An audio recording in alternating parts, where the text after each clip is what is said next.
Hi, இந்த வீடியோவில் நம்ம கம்யூனிகேஷன் சிஸ்டம்ஸோட இம்பார்ட்டன்ட் கொஸ்டின்ஸ் பார்க்கலாம். ஃபர்ஸ்ட் இம்பார்ட்டன்ட் கொஸ்டின்ஸ் பார்க்குறதுக்கு முன்னாடி கம்யூனிகேஷன் சிஸ்டம்ஸ் படிக்கிறவங்க இது ரொம்ப நிறைய இருக்குது, படிக்கிறதுக்கு ரொம்ப கஷ்டமாக இருக்கும் அப்படின்னு சொல்லிட்டு இந்த சப்ஜெக்டை படிக்காமல் இந்த சப்ஜெக்டில் இருக்கக்கூடிய டெரிவேஷன்ஸ் இம்பார்ட்டன்ட் கொஸ்டின்ஸ் ஓரளவுக்கு நல்லா படிங்க. கொஸ்டின்ஸ் பேப்பரில் கண்டிப்பாக எப்படி இருக்கும்னா மேபி டெரிவேஷன்ஸ் உங்கள் லக்குக்கு ஃபுல்லாக டெரிவேஷன்ஸ் வரலாம், ஆர் ப்ராப்ளம்ஸ் கேட்குறதுக்கும் வாய்ப்பு இருக்குது. ஸோ ப்ராப்ளம்ஸ் கேட்டால் கொஸ்டின்ஸ் பேப்பரை பார்த்த உடனே ஐயோ ப்ராப்ளம் வந்திருக்கு அப்படின்னு சொல்லிட்டு ரொம்ப ஒரி பண்ணாமல் அந்த ப்ராப்ளம் எந்த டெரிவேஷனை பேஸ் பண்ணி வருது, நீங்கள் ஓரளவுக்கு டெரிவேஷன் படிச்சிருப்பீங்க இம்பார்ட்டன்ட் கொஸ்டினை பேஸ் பண்ணி. ஸோ அந்த டெரிவேஷன் எந்த ப்ராப்ளம் எந்த டெரிவேஷனை பேஸ் பண்ணி வருது அப்படிங்கிறத ஃபஸ்ட்டு திங்க் பண்ணிவிட்டு அந்த டெரிவேஷனை பேஸ் பண்ணி நீங்கள் கொஞ்சம் எழுதினாலே உங்களுக்கு நல்ல மார்க் கிடைக்கிறதுக்கு வாய்ப்பு இருக்குது, அதாவது பாஸ் பண்ணுவீங்க. ஸோ ப்ராப்ளம் வருதுன்னு சொல்லிட்டு எப்போவுமே கம்யூனிகேஷன் சிஸ்டம் கொஸ்டின் பேப்பரை பார்த்த உடனே ஃபீல் பண்ணக்கூடாது. ஓகே, ப்ராப்ளம் வந்தாலும் ஓகே நம்ம எழுதிடலாம், ஏன்னா நமக்கு என்ன தெரியும்னா டெரிவேஷன் தெரியும். ஸோ எதை பற்றியும் ஒரி பண்ணிக்காமல் நம்ம ப்ராப்ளமை நீங்கள் கண்டிப்பாக என்ன செய்யணும்னா அட்டன் பண்ணணும். அட்டன் பண்ணி நமக்கு என்ன டெரிவேஷனாக தெரியுமோ அதை பேஸ் பண்ணி கொஞ்சம் ஓரளவுக்கு அதை ஃபுல்லாக கம்ப்ளீட் பண்ணிட்டீங்கனாலே போதும். ஓகே, ஸோ இப்போ யூனிட் வைஸாக நம்ம இம்பார்ட்டன்ட் கொஸ்டின்ஸ் பார்க்கலாம். ஸோ யூனிட்டை பொறுத்த வரைக்கும் யூனிட் 1 and 2 ப்ராப்ளம்ஸ் நிறைய கேட்குறதுக்கு வாய்ப்பு இருக்குது. பெட்டர் லக் உங்களுக்கு மேபி டெரிவேஷன்ஸ் வரலாம். ஓகேயா, ஸோ இதில் இம்பார்ட்டன்ட் டாபிக்ஸ் அப்படின்னு பார்த்தோன்னா ஸோ ஃபஸ்ட்டு இதில் amplitude modulation systems very very important. இந்த ஆம்ப்ளிடியூட் மாடுலேஷன் சிஸ்டம்ஸில் என்னெல்லாம் இருக்குது அப்படின்னு பார்த்தீங்கன்னா டிஎஸ்பி, எஸ்எஸ்பி அண்ட் விஎஸ்பி இந்த மூணையுமே நீங்கள் தரவாக பார்த்துக்கணும். ஓகேயா, அதுக்கப்புறமா என்ன பார்த்தீங்கன்னா இந்த எஸ்எஸ்பி ஜென்ரேஷன், விஎஸ்பி ஜென்ரேஷன். இந்த எஸ்எஸ்பி ஜென்ரேஷனில் என்ன வரும்னு பார்த்தீங்கன்னா filter and face shift method, VSP ஜென்ரேஷனில் ஃபில்டர் மெத்தட், அப்புறமா கில்பர்ட் ட்ரான்ஸ்ஃபார்ம். இந்த கில்பர்ட் ட்ரான்ஸ்ஃபார்ம் பார்த்தீங்கன்னா வெரி வெரி இம்பார்ட்டண்ட். ஸோ இந்த டெரிவேஷன் ரொம்ப சிம்பிளாக இருக்கும், இந்த டெரிவேஷனை பேஸ் பண்ணி தான் ப்ராப்ளம் இருக்கும். ஸோ ஈஸியாக உங்களுக்கு சால்வ் பண்ணலாம். ஸோ ஹை ஸ்கோர் மார்க் எடுக்கிறவங்க ப்ராப்ளம்ஸ் ஒரு வாட்டி பார்த்துக்கோங்க, பாஸ் பண்ணி ஆவரேஜ் ஓகே அப்படிங்கிறவங்க டெரிவேஷன் பார்த்துட்டு அதை பேஸ் பண்ணி நம்ம எழுதிக்கிட்டால் போதும். ஓகேயா, ஸோ கில்பர்ட் ட்ரான்ஸ்ஃபார்ம் ரொம்ப இம்பார்ட்டண்ட். அப்புறமா பார்த்தீங்கன்னா மோஸ்ட் இம்பார்ட்டண்ட் டாபிக் எதுன்னு பார்த்தீங்கன்னா சூப்பர் ஹெட்ரோடைன் ரிசீவர். இந்த சூப்பர் ஹெட்ரோடைன் ரிசீவர் பார்ட் சிலேயே நிறைய வாட்டி கேட்டிருக்காங்க, அவ்வளோ இம்பார்ட்டண்ட்டான ஒரு கொஸ்டின். ஸோ இதில் கொடுத்துருக்க இவ்வளோவுமே நிறைய இருக்கிற மாதிரி இருக்கும். ஆக்சுவலாக இது மூணுமே உங்களுக்கு ரொம்ப ஈஸியான டாபிக். ஓகேயா, எஸ்எஸ்பி ஜென்ரேஷன், ஸோ இது சூப்பர் ஹெட்ரோடைன் ரிசீவரும் ரொம்ப ஈஸியாக இருக்கும். ஸோ இந்த யூனிட்டை ஆக்சுவலாக நீங்கள் ஈஸியாக கம்ப்ளீட் பண்ணலாம்.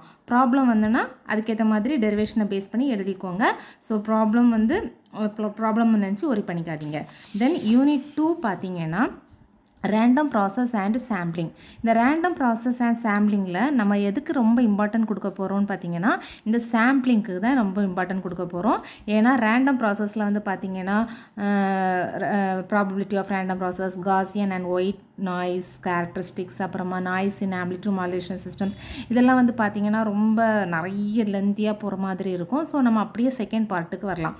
ஸோ இதில் பார்த்தீங்கன்னா ரொம்ப இம்பார்ட்டண்ட்டான டாபிக் எதுனா pre emphasis and de emphasis ரொம்ப இம்பார்ட்டண்ட். இது பார்ட் சியில் கேட்குறதுக்கும் வாய்ப்பு இருக்குது. ஸோ இந்த டாப்பிக்கை நல்லா பார்த்துக்கோங்க. அப்புறமா சாம்பிளிங் ரொம்ப இம்பார்ட்டண்ட்டான topic, sampling and sampling theorem. அதுக்கப்புறமா இதில் இருக்கக்கூடிய ஒரு டாப்பிக்கையும் நீங்கள் ஸ்கிப் பண்ணவே கூடாது, அதாவது PAM, PPM, PWM, PCM, TDM, FDM. So இதில் இந்த இவ்வளோத்தையும் கேட்டு கம்பேர் பண்ணுறது மாதிரியும் 8 மார்க்கில் கேட்குறதுக்கு வாய்ப்பு இருக்குது. ஓகேயா, கம்பேரிசன் மாதிரியும் கேட்பாங்க. தென் குவான்டைசேஷன், யூனிஃபார்ம் அண்ட் நான் யூனிஃபார்ம் குவான்டைசேஷன், அப்புறமா நைக்விஸ்ட் கிரைட்டீரியன். ஸோ இந்த டெரிவேஷன் பார்க்கும்போது உங்களுக்கு நிறைய இருக்கிற மாதிரி இருக்கும். நீங்கள் அந்த டெரிவேஷனோட அந்த மெயின் ஹெட்டிங் என்ன அப்படின்னு தெரிஞ்சுக்கிட்டு அதில் மெயினாக என்ன வரும் அப்படிங்கிறத மட்டும் மார்க் பண்ணி படிச்சிங்கனாலே உங்களுக்கு ஈஸியாக இருக்கும். ஸோ இதுலேயும் ப்ராப்ளம்ஸ் கேட்குறதுக்கு வாய்ப்பு இருக்குது. ஓகேயா, then third unit digital techniques. இந்த யூனிட் பொறுத்த மட்டும் ரொம்ப சின்ன யூனிட் மாதிரி இருக்கும். இதில் ப்ராப்ளம் இந்த யூனிட்டில் கண்டிப்பாக ப்ராப்ளம் இருக்கும். அதாவது சேனல் கோடிங் ப்ராப்ளம், அதாவது சேனல் கோடிங் தியரம். இதில் செனான் கோடிங் வந்து கேட்பாங்க. லீனியர் பிளாக் கோடு நீங்கள் ரொம்ப நல்லா படிக்க வேண்டியது இதில் லீனியர் பிளாக் கோட், அப்புறம் கன்வல்யூஷனல் கோட்ஸு, இது ரெண்டும் ரொம்ப பார்த்துக்கோங்க. சைக்ளிக் கோடு வந்து ரொம்ப டீப்பாக போனீங்கன்னா ஒரு வேளை கன்ஃபியூஸ் ஆகிறதுக்கு வாய்ப்பு இருக்குது. ஸோ சைக்ளிக் கோடு வந்து பார்த்துக்கோங்க. விட்டர்பி அல்காரிதம் வந்து ரொம்ப ஈஸியாக இருக்கும். ஓகேயா? ஸோ கன்ஃபியூஸ் பண்ணாமல் ஈஸியாக படிக்கலாம். சைக்ளிக் கோட்ஸ் மட்டும்தான் கொஞ்சம் கன்ஃபியூஸ்டாக இருக்கும். அப்புறமா வந்து பார்த்தீங்கன்னா இதில் ஃபஸ்ட்டு ஒரு 3 டாபிக் இருக்குது. அது பார்க்குறதுக்கு சிம்பிளாக இருந்தாலுமே அது ரொம்ப ரொம்ப இம்பார்ட்டண்ட்டான டாபிக். அது வந்து என்னென்னு பார்த்தீங்கன்னா differential pulse code modulation, delta modulation, இது வந்து ரொம்ப ரொம்ப important. And noise consideration in PCM. So இந்த 3 டாப்பிக்குமே ரொம்ப இம்பார்ட்டண்ட்டான டாபிக். ஓகே, ஸோ இது வந்து கண்டிப்பாக வந்து நீங்கள் வந்து படிச்சுக்கோங்க. யூனிட் 3 வந்து பார்க்க சின்ன யூனிட்டாக இருந்தாலுமே இந்த ப்ராப்ளம்ஸ் வந்து ரொம்ப ஈஸியாக புரியும். ஸோ இந்த 3 டாப்பிக்கையும் கூட படிச்சுக்கோங்க. தென் 4th unit digital modulation scheme. இந்த டிஜிட்டல் மாடுலேஷன் ஸ்கீமில் வந்து பார்த்தீங்கன்னா பிபிஎஸ்கே, பிஎஃப்எஸ்கே, QPSK, QAM, இந்த 4 டாப்பிக்கும் வெரி வெரி இம்பார்ட்டண்ட். இந்த 4 டாப்பிக்கும் பார்த்தீங்கன்னா டெரிவேஷன் வந்து ரொம்ப பெருசாக இருக்கும்.